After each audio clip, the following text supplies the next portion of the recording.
Let's find the correlation coefficient with a different equation this time. Let's use the fact that we can find our R value with a much simpler equation, but the price that we have to pay is we have to compute a bunch of z-scores. So let's rewrite this table. Absences, grades. And in this table, we're going to put z-scores. All right.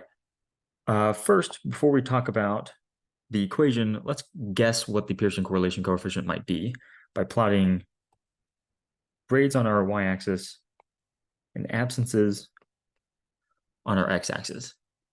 So pause the video if you'd like to, take a moment, plot these points. We'll see that we get the same thing here in a minute.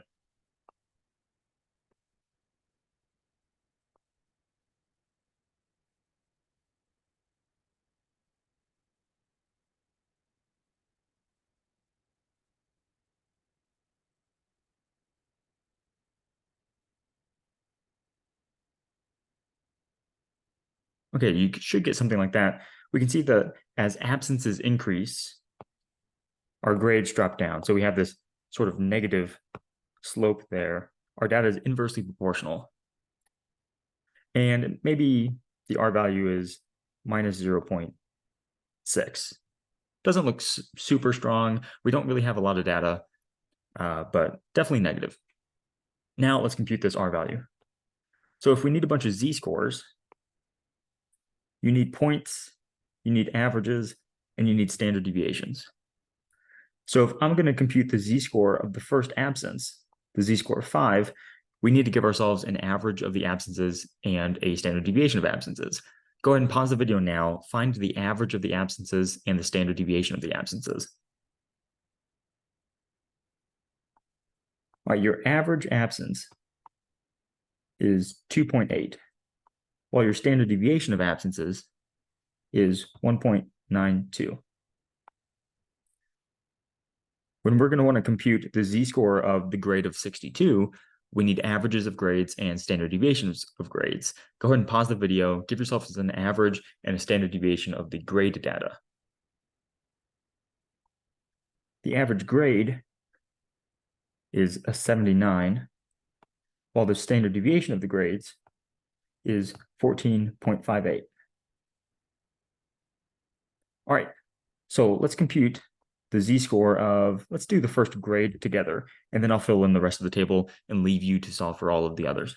In fact, we'll do the first grade and the first absence. So inside this first grade, it's going to be, what's my first grade? 62? Yeah. So 62 minus the average grade of 79 divided by the standard deviations of grades, 14.58.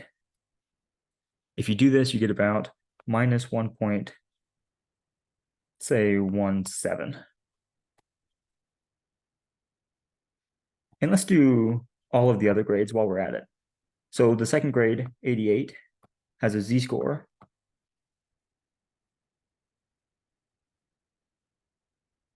of 0.62. And I'll fill out the rest of the table.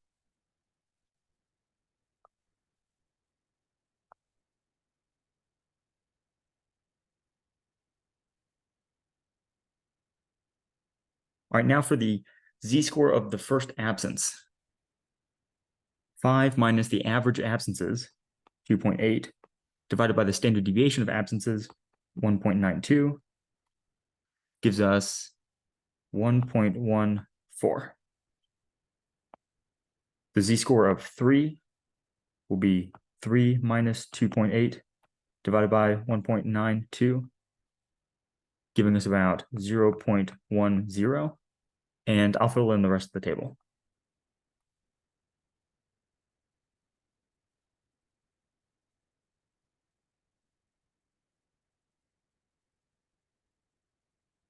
Okay, now that we have a bunch of z-scores, we can compute this equation. So my Pearson correlation coefficient is the sum of the z's, oops, not the x's, the z's of the x's times the z's of the y's divided by n minus 1.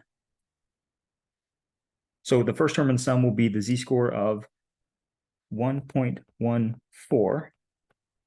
And that's from the z-score of the first x value times the z-score of the first y value minus 1.17. The next term in the sum will be the z-score of the second x value, 0.1, what was this, 0, times the z-score of the corresponding y value, 0.62. And we'll do this for all of our data. Let me get rid of these averages now that we're done with them.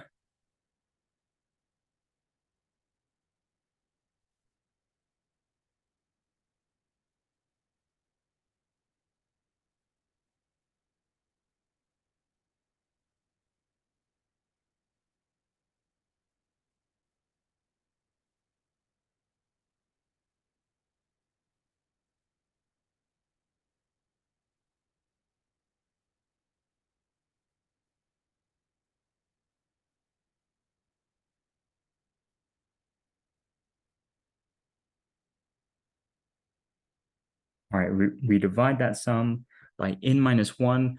N is the number of data pairs. We have 5 here, so n minus 1 would be 4. When you get through with the algebra, you find that the sum on top is minus 3.495, roughly. And when we divide that by 4, we get about minus 0.874. So a little bit stronger correlation than I initially guessed.